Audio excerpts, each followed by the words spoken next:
the Prophet ﷺ, in his beautiful teaching style, one day he approaches Abdullah ibn Umar radiyallahu anhuma, the son of Umar ibn Khattab. And Abdullah at the time was a teenager. The Prophet ﷺ approaches him and he says, وضع رسول الله صلى الله عليه وسلم يديه على منكبي. The Prophet ﷺ approached me and he put both his hands on my shoulders. I want you to visualize this. The Prophet ﷺ approaches this teenager in this friendly, beautiful manner. And this raises his curiosity and interest. And it creates a relationship. It creates an atmosphere where I have this connection, this bond with this teacher, with my teacher. وضع رسول الله صلى الله عليه وسلم يديه على منكبي وقال كن في الدنيا كأنك غريب أو عابر سبيل. Like words of wisdom, wallahi, words of wisdom that hit straight, they go straight into your heart. The Prophet ﷺ says to this teenager, be in this world, be in this life like a stranger, or like a wayfarer, like a traveler. That's it. That's it. Very simple words. And this teenager takes these words and he transforms them into a lifestyle that he lives by for the rest of his life. Just a very simple statement. كن في الدنيا كأنك غريب أو عابر سبيل. Be in this life like a stranger or like a wayfarer. Because that's what you truly are in this world and in this life. So Abdullah ibn Umar himself, later on in his life, he comments, he mentions this story, then he comments on it. قال عبد الله بن عمر إذا أصبحت فلا تنتظر المساء وإذا أمسيت فلا تنتظر الصباح وخذ من صحتك لمرضك ومن حياتك لموتك. So he transforms this into a way of life and then he puts it in his own words. Later on, Abdullah ibn Umar speaks about this incident, then he adds a commentary. He adds some kind of personal explanation. And he says, when you wake up in the morning, don't expect to finish that day. Don't expect to reach the end of that day alive. That means be ready for death. And if you reach the evening, the end of the day, do not expect to wake up in the morning the following day. Then he says, and take from the time of your health for the time of your illness and weakness. And take from your life for your death. He means basically, seize the high times in your life when you are healthy, you're strong, you have your senses, and you have all your resources at your disposal. Utilize this, because when you are ill and sick and incapable, you can't do much. So seize these beautiful opportunities when you have the energy, you have the youth, you have the focus, you have the power, you have the time. And take from your life for your death. That means use this life, seize this opportunity that we call life to do enough things, to build enough credit with Allah, so after your death you have paved your way. You have your way paved to paradise. So he's summarizing what the meaning of this life has become to him after hearing this advice from the Prophet ﷺ. And this advice is not only directed to Ibn Umar, it's a universal advice to everyone. And it's not something that tries to take us away from life, like some people like to interpret this hadith in a very negative manner, in a way that takes them away from life, away from reality. On the contrary, everything in the instructions of Islam and in the Quran and the instructions of the Prophet ﷺ, you will find that it directs you to live life fully. Live life fully. Get the full experience of life. And the full experience of life as it really is can only be ethical and according to principles. Those who take life in the wrong direction are abusing it, they're not using it. So the Prophet ﷺ gives him two options, and this shows as well the space that Islam gives us. The Prophet ﷺ gives him two options. Be in this life like a gharib, a stranger, or a wayfarer, like a traveler. And there's a difference between two, although there are similarities. But the Prophet ﷺ acknowledges that one way or one example might not suit you, so another example would suit you, because there are personal differences. And it's unfortunate that sometimes we have devout Muslims, people who really want to do good, but they want to get everyone to follow their example and their specific understanding, when there is more space in Islam, in the Quran and in the Sunnah of the Prophet ﷺ. So someone knows one thing and they want everyone to follow that, just because he or she is unaware that there is also something else.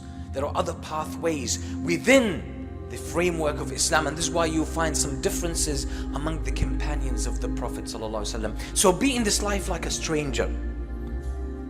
Who is a stranger? A stranger is someone who lives in a country that's not his home. He stays and he resides in this country, but he knows at some stage he's gonna go back home. That's a garib, a stranger.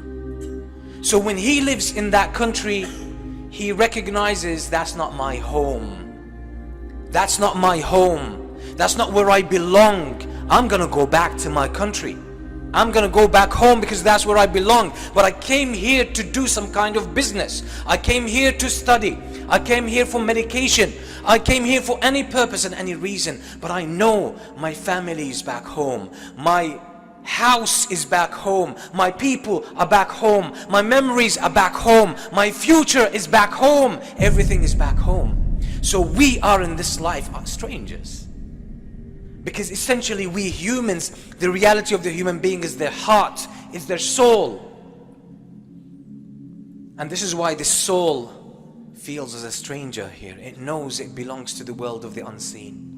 We humans at some level in our fitrah, in our hearts, we know that we are created for the mercy of Allah in Jannah. So we want to go there, and this is why one of the scholars of the Muslims, Imam Ibn al-Qayyim rahimahullah, he says in some poetry lines that are very powerful, where he talks about the Islamic aqeedah and the Islamic creed and belief. He says, فَحَيَّ عَلَى جَنَّاتِ عَدْنٍ فَإِنَّهَا مَنَازِلُكَ الْأُولَى وَفِيهَا الْمُخَيَّمُ وَلَكِنَّنَا سَبْيُ الْعَدُوِّ فَهَلْ تَرَى نَعُودُ إِلَى أَوْطَانِنَا وَنُسَلَّمُ. He's saying, come on, let's move on. Let's go back home. Let's get ourselves ready to go make the journey back home, to where we belong, to where we originally came from. Because this is our first home. مَنَازِلُكَ الْأُولَى. This is our first home. This is where we belong. وَفِيهَا الْمُخَيَّمُ. And there should be your eternal abode. That is the plan.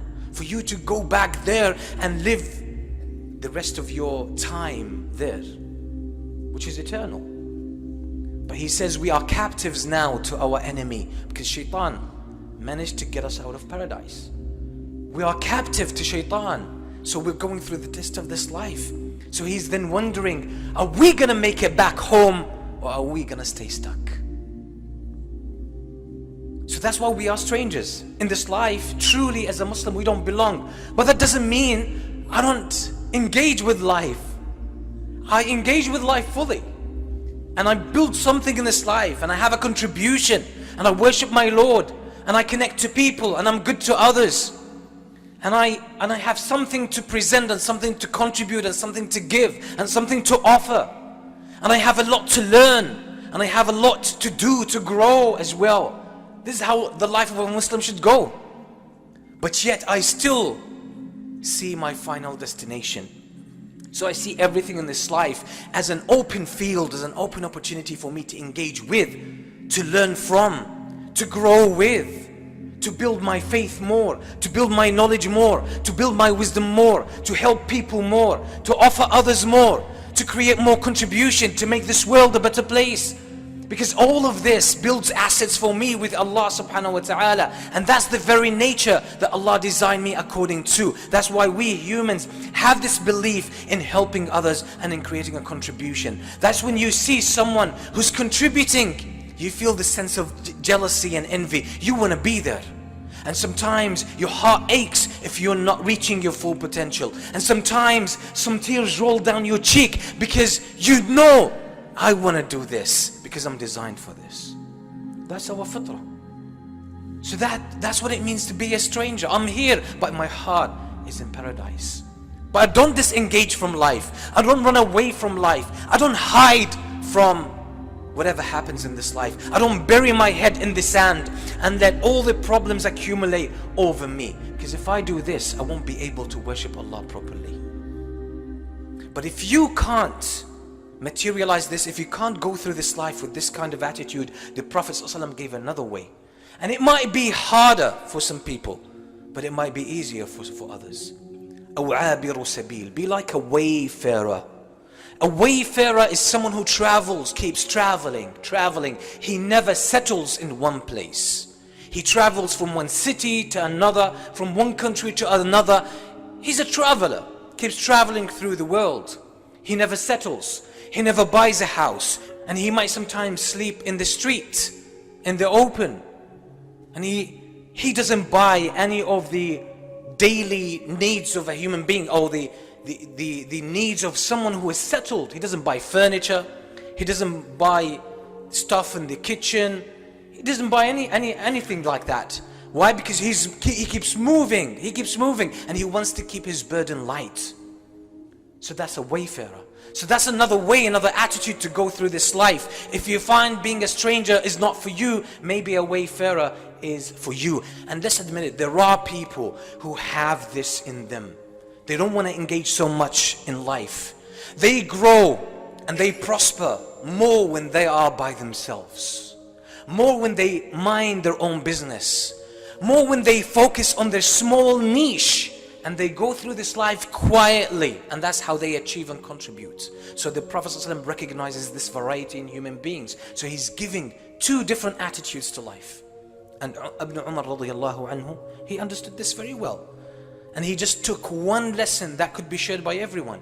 He said, make sure, because both of these metaphors give you the very strong indication and the message that you don't belong here. You're not created for this world. You're not going to live in this world forever. One day you will leave. One day you will depart and you will leave everything behind. So Islam teaches us to be future oriented, because that's your real future. And life doesn't end with death.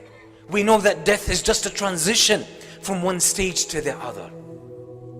But while we're here on this planet, in this earth, while we're living this life, Allah has given us a gift that He hasn't given to other creatures, and that's the gift of choice.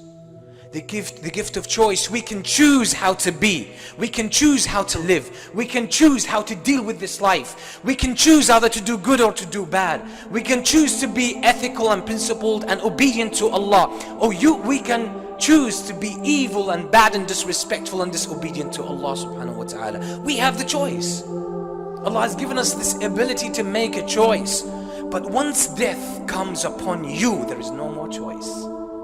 The game of choice is over. It's over, but the consequences start.